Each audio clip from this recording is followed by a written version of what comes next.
Mesdames et messieurs, bonsoir. Merci de nous recevoir chez vous. Les titres de ce journal.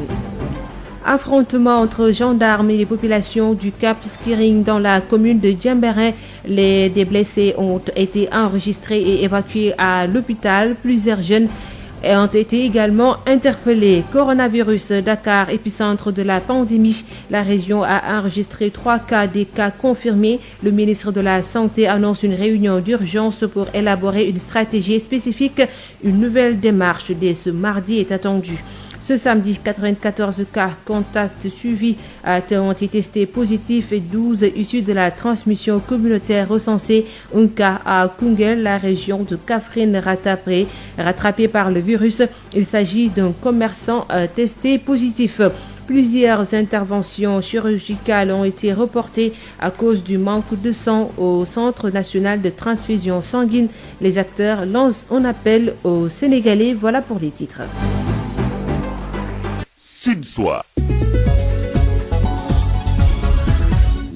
Est à la présentation. Alassane Ouad assure la mise en onde. Bienvenue.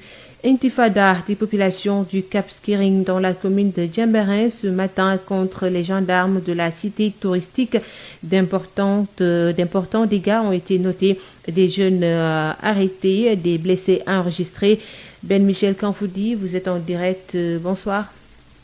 Bonsoir Alixène. Effectivement, la situation s'est un peu calmée dans la cité balnéaire, mais la tension est encore perceptible au Cap Skirring après les émeutes de l'eau qui ont éclaté ce matin entre les populations et la gendarmerie. Cette guérilla urbaine a occasionné de nombreux blessés, dont un jeune atteint à la jambe par balle, selon son père, et une dame blessée à l'œil.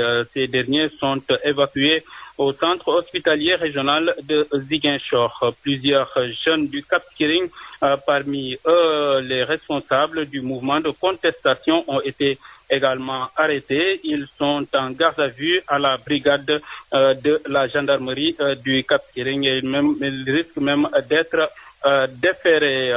Pour rappel, ces émeutes ont éclaté après l'interdiction de la conférence de presse que voulaient tenir les populations de Cap Skirring pour dénoncer l'absence totale d'eau potable dans ce village qui abrite pourtant les plus grands réceptifs hôteliers de la Casamance naturelle. Le Cap Skirring, poumon économique de la région de Ziguinchor, a été créé au début des années 70 et depuis lors, les populations attendent toujours l'eau potable haïtienne. Merci beaucoup Ben Michel Kanfoudi. Les habitants du Cap Skirring qui ont déversé leur colère dans la rue suite à l'interdiction de la conférence de presse qu'ils ont voulu tenir pour dénoncer l'absence d'eau potable dans la cité poumon économique de la région. Sud FM. 106 nouvelles contaminations ce samedi, dont 94 cas contacts suivis et 12 issus de la transmission communautaire, 2 aux Parcelles Assainies, 2 à Cambérène, un cas à Colobane, 1 à Liberté 6, à Liberté 3, 1 à Guédiawaye, 1 à Anne-Belair, 1 à Nord-Foire, 1 à Sicap Amitié, un cas à Koungheul et 1 à Touba, 14 cas graves en réanimation, 23 guéris. Le Sénégal recense 3535 cas, dont 1331 sous traitement et 42 décès. Les détails avec la région de Dakar et l'épicentre de la pandémie. Elle polarise 3 cas, des cas confirmés. Le ministre de la Santé et de l'Action sociale Abdoulaye Diouf Sarr annonce une réunion d'urgence pour élaborer une stratégie spécifique pour endiguer la maladie. Une nouvelle démarche sera adoptée dès ce mardi, nous dit le ministre de la Santé Abdoulaye Diouf Sarr. Force est donc de constater que la région de Dakar constitue l'épicentre de l'épidémie au Sénégal. En effet, 3 quarts des cas confirmés de Covid-19 sont issus de la région de Dakar. À la date du 29 mai 2020, la région de Dakar totalise 2525 cas sur les 3429 dépistés dans notre pays, soit un taux de 73,6%. À ce niveau, il faut noter que la transmission locale est clairement établie et se traduit par une augmentation des cas issus de la transmission communautaire, mais aussi des décès communautaires. Dès lors, l'endiguement de l'épidémie doit mobiliser toutes nos énergies. Cela passe par un renforcement de nos stratégies à l'échelle locale et particulièrement dans la région de Dakar. Ce renforcement stratégique devient un impératif urgent. C'est pourquoi j'ai demandé au Comité national de gestion des épidémies, en rapport avec le Comité régional de gestion des épidémies de Dakar, de se réunir toute affaire cessante pour nous proposer une stratégie spécifique de renforcement de la démarche de lutte dans la région de Dakar. Mesdames, Messieurs, pour vaincre le Covid-19 au Sénégal, nous devons nous mobiliser au sein de nos communautés pour vaincre le Covid-19. Mais je lance un appel particulier et insistant à toutes les dynamiques communautaires de la région de Dakar pour se lever comme un seul homme pour stopper la Covid-19 parce que si on perd la main à Dakar, la lutte risque d'être perdue au niveau du pays. Le CNGE et le CRGE doivent nous proposer dès mardi la démarche à accentuer pour notre lutte dans la région de Dakar. La déclaration du ministre de la Santé en direction des communautés arrive très en retard à l'allumage, au démarrage et à l'atteinte de la vitesse de croisière. Les mesures prises par le gouvernement ont montré leurs limites par rapport à la riposte contre la pandémie. La communication du ministre de la Santé laisse à désirer, selon l'expert en communication Alkali Diouf. Moi, je pense qu'il y a un gros retard. Il y a un retard à l'allumage. Il y a un retard au démarrage, à l'atteinte de la vitesse de croisière vers le pic de l'épidémie. Pourquoi? Ils ont très mal analysé, en fait, cette pandémie. On l'a vu au niveau des États-Unis, c'est New York qui est le gros épicentre, c'est-à-dire les grandes capitales, la Californie. Ici, c'est la région parisienne en France. Dans la plupart des pays, c'est comme ça que ça s'est passé. En Lombardie, en Italie, on l'a vu, ça a été Lombardie. Donc, le gros problème, c'est la gestion même d'une pandémie qui est quand même médicale et scientifique. Ici en France, mais Olivier Véran, qui est le ministre de la Santé, a remplacé aussi un médecin, et lui est médecin. Il y a eu des errements, des tâtonnements, etc., même des erreurs et de communication par rapport au masque, en disant que le masque, parce que personne ne maîtrisait. Mais quand même, ils sont en train de bien gérer, de telle sorte qu'actuellement, ils sont en plein déconfinement. La pandémie, effectivement, les épidémies au niveau des hôpitaux, c'est en train de se désengorger. Mais au niveau du Sénégal, c'est le contraire. Ils ont pris comme mesure un couvre-feu, mais le couvre-feu ne sert à rien du tout. Les gens, la nuit, ils sont chez eux. Il suffisait de fermer les bars, les restaurants, etc. Il n'y aurait personne. Et le port du masque aurait dû être obligatoire depuis longtemps au niveau du Sénégal, mais ils ont un gros retard. Alkali Diouf, expert en communication, il sera notre invité en fin d'édition. La région de Kaffrine est rattrapée par le virus. Il s'agit d'un commerçant testé positif à Koungheul. Selon les précisions du maire de Kaffrine, un cas issu de la transmission communautaire identifié dans un contexte de reprise des cours.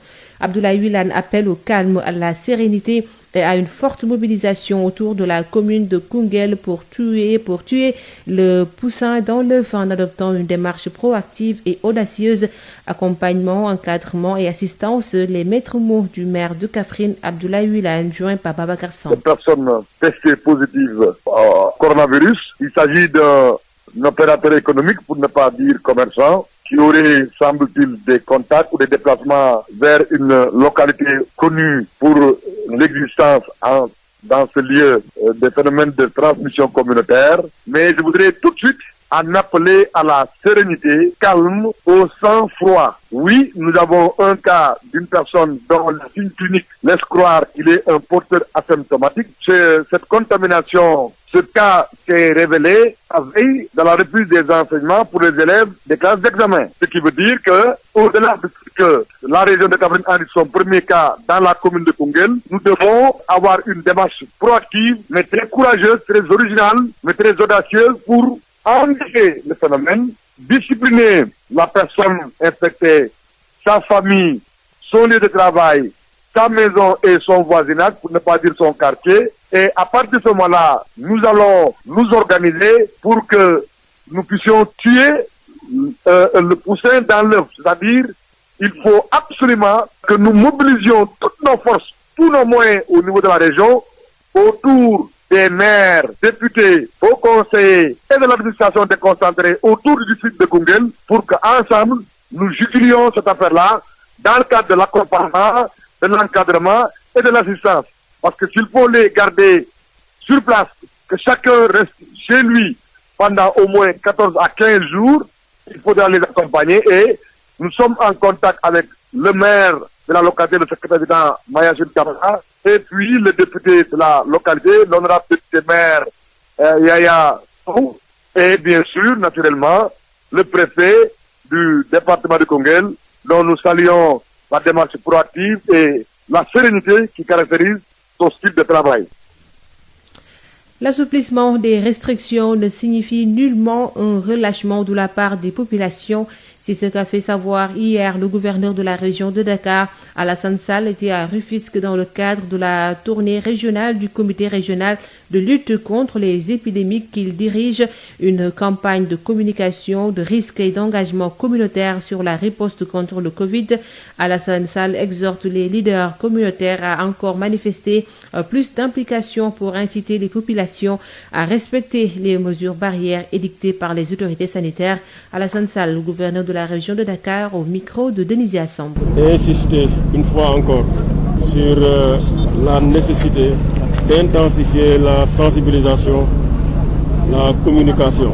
Parce que nous sommes dans un contexte d'assouplissement des mesures, de restrictions qui ont été prises dans le cadre de la gestion de l'épidémie pour l'endiguer, mais surtout éviter sa propagation. Et aujourd'hui que nous sommes dans un contexte d'assouplissement, je voudrais, en relation avec l'ensemble des membres des comités départementaux, insister pour que la population comprenne que l'assouplissement n'a rien à voir avec relâchement.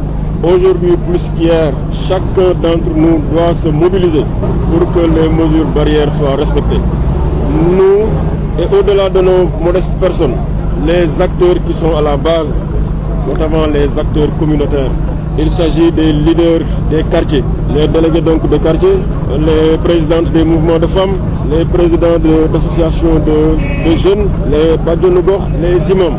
Nous souhaitons que ces acteurs-là prennent le combat en main, qu'ils portent la bonne parole et qu'ils aillent à la rencontre des populations pour leur expliquer le pourquoi de ceci, le pourquoi de cela, pour leur imposer s'il le faut le respect et le réflexe des gestes de prévention, le respect des recommandations. C'est cela l'objet de cette tournée. Et je voudrais ici à Rufisque saluer l'action du comité départemental sous la direction du préfet de Rufisque, accompagné par le président du conseil départemental, l'ensemble des maires. S'ils restent dans cette dynamique, sous peu on ne parlera plus de coronavirus ici dans le département de Rufisque et au-delà du département de Rufisque dans la région de Dakar.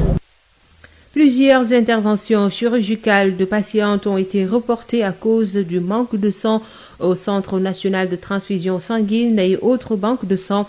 Les acteurs de la santé lancent un appel à tous les Sénégalais pour qu'ils aillent donner de leur sang, tout groupe confondu, pour aider des centaines de patientes en attente d'une transfusion.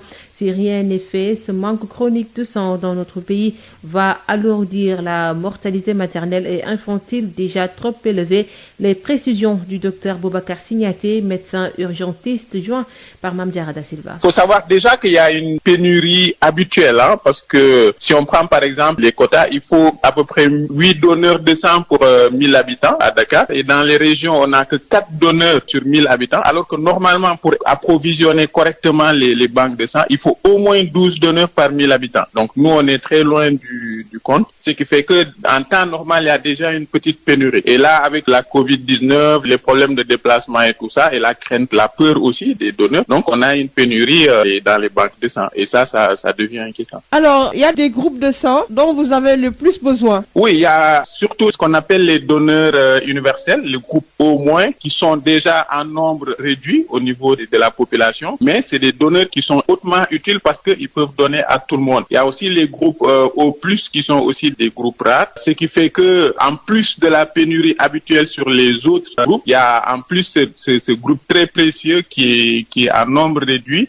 et donc ils ne donnent pas beaucoup de sang à ce moment. Donc tous les services où on a un gros besoin en sang, notamment les gynécologues, donc c'est d'ailleurs le premier cri de cœur vient du docteur Ablaye Diop, le gynécologue, et tous les endroits où on transfuse beaucoup de sang, dans les maladies où on a besoin de sang, les accidents de la circulation où il faut transfuser rapidement. Donc on a une grosse pénurie sur ces deux groupes-là qui sont précieux, mais tous les autres groupes sont aussi précieux. Voilà, donc c'est pour ça qu'on lance ce cri de cœur-là pour que les gens reviennent au niveau des banques de sang. Et autre précision, c'est que le sang, c'est le seul produit que l'homme ne sait pas encore fabriquer à 100%. Donc il n'y a aucun autre moyen de donner du sang ou de transfuser du sang à une personne autrement qu'un donneur humain. Donc c'est pour ça que c'est très important qu'on reparte tous donner notre sang au niveau des banques de sang, que ce soit au niveau de Dakar ou alors au niveau des banques régionales.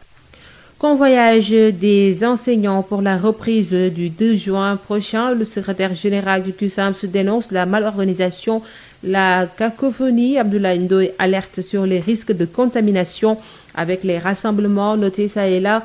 Il tire la sonnette d'alarme quant à la stigmatisation dont sont victimes les enseignants. Il y avait Kapseidi Manouane. La confusion, le tâtonnement et le manque de planification que nous avions dénoncé dès le premier jour persiste toujours. Nous avons des collègues hier qui étaient bloqués au niveau de la frontière de la Gambie. Ils ont souffert, ils sont restés des heures, on était obligé d'appeler partout pour que les autorités interviennent. Les collègues qui devaient partir à Saraya, à Bandafassi, ont quitté Dakar vers midi, ils sont arrivés à Tamba à 0 heure. Certains ont même passé la nuit dans des conditions extrêmement difficiles. Il en est de même des collègues de Goudomp, ils étaient là, il n'y avait pas de bus parce que justement dans la programmation, on n'a pas pris en compte ces derniers. Pour la région de Fatick, on avait dit qu'il y avait au moins une trentaine de collègues alors qu'il y avait 377 collègues qui devaient se rendre à Fatick. Au niveau des régions, il y a un déficit et un manque de coordination parce que pour quitter les zones rurales et rallier la capitale, souvent l'information arrive tardivement avec le couvre-feu et le manque de transport, les collègues ne peuvent pas se déplacer. Donc aujourd'hui, beaucoup d'enseignants sont coincés dans les différentes localités du Sénégal parce qu'il n'y a pas de coordination, la planification n'a pas été bien faite et aujourd'hui, ils attendent parce que c'est le gouvernement qui a instauré l'état d'urgence, c'est le gouvernement qui a pris l'engagement de réouvrir les écoles, donc c'est le gouvernement qui doit assurer leur transport. Donc la cacophonie et la confusion continuent de persister et vraiment c'est un drame. En tout état de cause, les enseignants sont restés debout, engagés. Maintenant la balle est dans le camp du gouvernement. L'autre aspect, c'est les risques de propagation du virus. Nous l'avons dénoncé.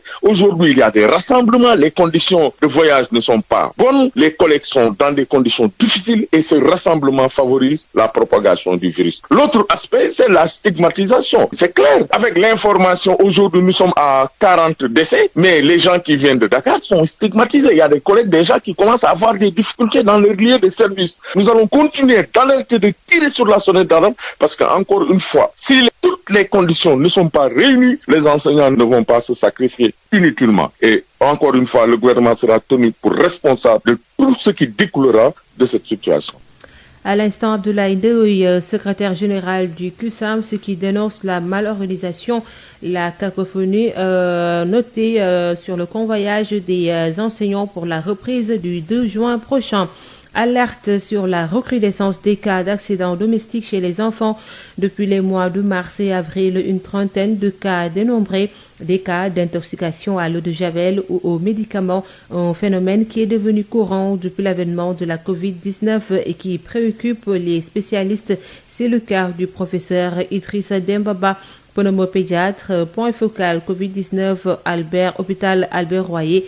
Il est joint par des Mariam Diaye. Ce qu'il faut noter, souvent c'est des jeunes nourrissons, donc c'est des jeunes enfants. Le plus jeune avait 9 mois, donc la moyenne d'âge c'est autour de 2 ans et demi.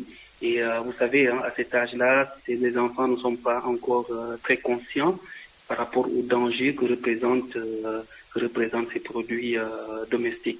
Donc ce que nous recommandons fortement, il faut que les parents, et bien entendu, on insiste sur les gestes barrières que tout le monde doit faire, qu'on doit rester les enfants à la maison, mais il faut prêter attention aux tout petits en insistant au fait que les produits ménagers, que ce soit les produits de lavage des mains, les solutions hydroalcooliques, l'eau de javel, et surtout la soude caustique, hein, parce que l'eau de javel sous format de grains, j'insiste, hein, le rémé ou voilà. Donc c'est des produits très dangereux qu'il ne faudrait pas mettre à la portée des enfants. Donc éviter, dire aux parents d'éviter d'acheter l'eau de javel sous format grain, parce que si un enfant avale ne serait-ce qu'un petit grain, vous voyez, c'est vraiment des conséquences très très très très importantes. Donc garder les produits hors de la portée des enfants et porter attention surtout aux petits enfants qui souvent ne savent pas que ces produits sont dangereux. En plus de ça, les médicaments, parce que les médicaments, on doit les garder, vraiment les boîtes, que ça soit sous forme de comprimés, que ça soit sous forme de sirop, ils doivent être mis vraiment dans un placard ou dans une boîte à pharmacie pour que les enfants, les plus jeunes enfants, ne puissent pas vraiment l'utiliser ou le toucher. La conduite à tenir en cas d'intoxication, c'est surtout, il faut la première chose, éviter de faire vomir l'enfant. C'est le réflexe que les gens font, hein. Ils ont tendance à donner du lait ou à faire entrer le doigt dans la bouche de l'enfant pour que l'enfant vomisse, mais ça, il ne faut jamais le faire. Parce que quand vous le faites, il y a ce qu'on appelle un effet de deuxième passage. Parce que le produit qui est déjà dans l'estomac va remonter au niveau de l'œsophage et ça va entraîner encore des lésions qui sont des lésions secondaires. En plus de ça, il faut appeler ce qu'on appelle le centre antipaludisme. Sud FM, l'invité du jour. Alkali Cissé, expert en communication, il revient sur la communication du ministre de la Santé.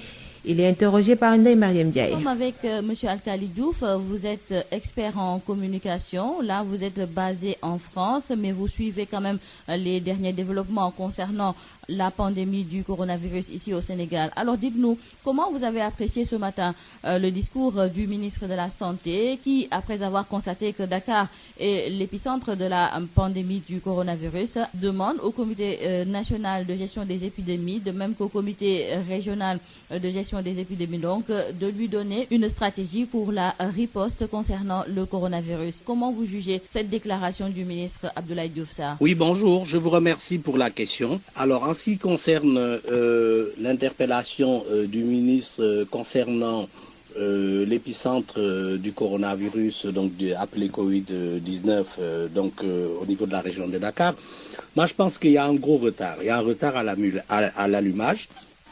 Il y a un retard au démarrage, à l'atteinte de la vitesse de croisière vers le pic de l'épidémie. Pourquoi? Ils ont très mal analysé en fait cette pandémie. On l'a vu au niveau des États-Unis, c'est New York qui est le gros épicentre, c'est-à-dire les grandes capitales, la Californie. Ici, c'est la région parisienne en France. Dans la plupart des pays, c'est comme ça que ça s'est passé. En Lombardie, en Italie, on l'a vu, ça a été Lombardie. Donc, le gros problème, c'est la gestion même d'une pandémie qui est quand même médicale et scientifique. Ici en France, mais Olivier Véran, qui est le ministre de la Santé, a remplacé aussi un médecin, et lui est médecin. Il y a eu des errements, des tâtonnements, etc., même des erreurs et de communication par rapport au masque, en disant que le masque, parce que personne ne maîtrisait. Mais quand même, ils sont en train de bien gérer, de telle sorte qu'actuellement, ils sont en plein déconfinement. La pandémie, effectivement, les épidémies au niveau des hôpitaux, c'est en train de se désengorger. Mais au niveau du Sénégal, c'est le contraire. Ils ont pris comme mesure un couvre-feu, mais le couvre-feu ne sert à rien du tout. Les gens, la nuit, ils sont chez eux. Il suffisait de fermer les bars, les restaurants, etc. Il n'y aurait personne. Et le port du masque aurait dû être obligatoire depuis longtemps au niveau du Sénégal, mais ils ont un gros retard. Monsieur Alkali Diouf, quelle est votre appréciation concernant donc la communication du gouvernement et selon vous, qu'est-ce qu'il faut faire pour rectifier le tir?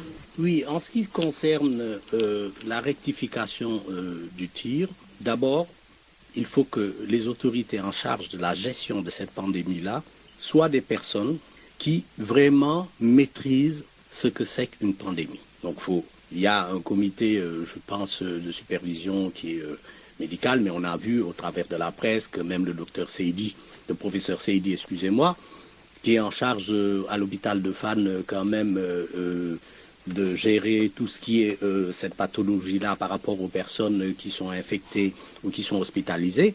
Cette pandémie-là, c'est vraiment une question de prise en charge sur le terrain, avec des personnes qui se côtoient cette pathologie-là, qui est inconnue, qu'on ne maîtrise pas, qui puissent effectivement, rapidement, se réunir, qu'on les mette en charge de cela. Et moi, je pense qu'il faut confiner, mais confiner, ça devrait peut-être être dans la journée qu'on ait ce courage-là, mais pas en couvre-feu. Le couvre-feu n'a aucun sens, mais vraiment aucun sens.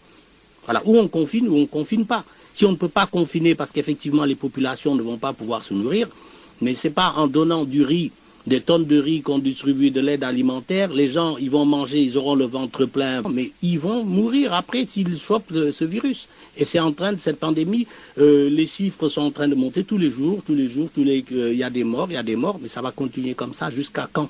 Jusqu'à quand? Donc voici en fait en gros, je ne sais pas si réellement on peut trouver une recette miracle par rapport à cela, mais il faut prendre exemple sur ce qui se passe et ce qui se fait dans les autres pays. Et maintenant, M. Alkali Diouf, c'est la dernière question. Que pensez-vous du message du ministre Abdoulaye Diouf Sarr qui a fait appel à la communauté concernant cette lutte? Oui, en ce qui concerne l'intervention du ministre qui demande la compréhension, l'aide de la communauté pour effectivement cette pandémie du coronavirus. Moi, je pense que dès le départ, eux ont eu tout faux. Parce que dès le départ, on a vu des conférences du ministre de la Santé avec des salles bondées de journalistes, de personnes, pas de mesures de distanciation sociale, etc., pas de mesures barrières. Bon, je crois qu'ils sont trop en retard, mais vraiment trop en retard. Donc, comment on peut effectivement imposer à une population sans les éduquer avec des mesures, effectivement, d'explication de ce que l'incidence que ça peut apporter, etc., s'ils ont tel ou tel comportement. Eux, nous les voyons tous à la télévision qui faisaient des conférences, qui enlevaient le masque. Jusqu'à récemment, il y a eu un ministre aussi qui a enlevé parce que, soi-disant, il étouffe. Alors, lorsque vous ne donnez pas le bon exemple, vous ne pouvez pas imposer aux gens de faire ce que vous leur dites et que vous ne faites pas. C'est la raison pour laquelle, moi je dis, il y a un échec, mais un échec lamentable. Monsieur Alkali Diouf, je vous remercie. Je rappelle que vous êtes expert en communication et vous êtes actuellement basé en France. Khadissa. Affrontement entre gendarmes et les populations du Cap Skirring dans la commune de Diembéring, des blessés enregistrés et évacués à l'hôpital. Plusieurs jeunes ont été interpellés. Coronavirus, Dakar, épicentre de la pandémie. La région a enregistré trois quarts des cas confirmés. Le ministre de la Santé annonce une réunion d'urgence pour élaborer une stratégie spécifique. Une nouvelle démarche dès ce mardi est attendue. Ce samedi, 94 cas contacts suivis ont été testés positifs et 12 issus de la transmission communautaire. Un cas à Koungheul, la région de Kaffrine, rattrapé par le virus. Il s'agit d'un commerçant testé positif. Plusieurs interventions chirurgicales ont été reportées à cause du manque de sang au Centre national de transfusion sanguine.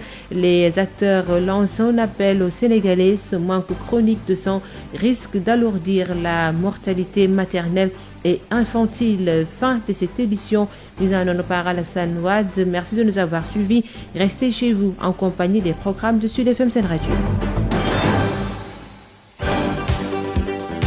Où que vous soyez à travers le monde, téléchargez l'application Sud FM Radio Sénégal pour écouter en direct ou en replay vos émissions.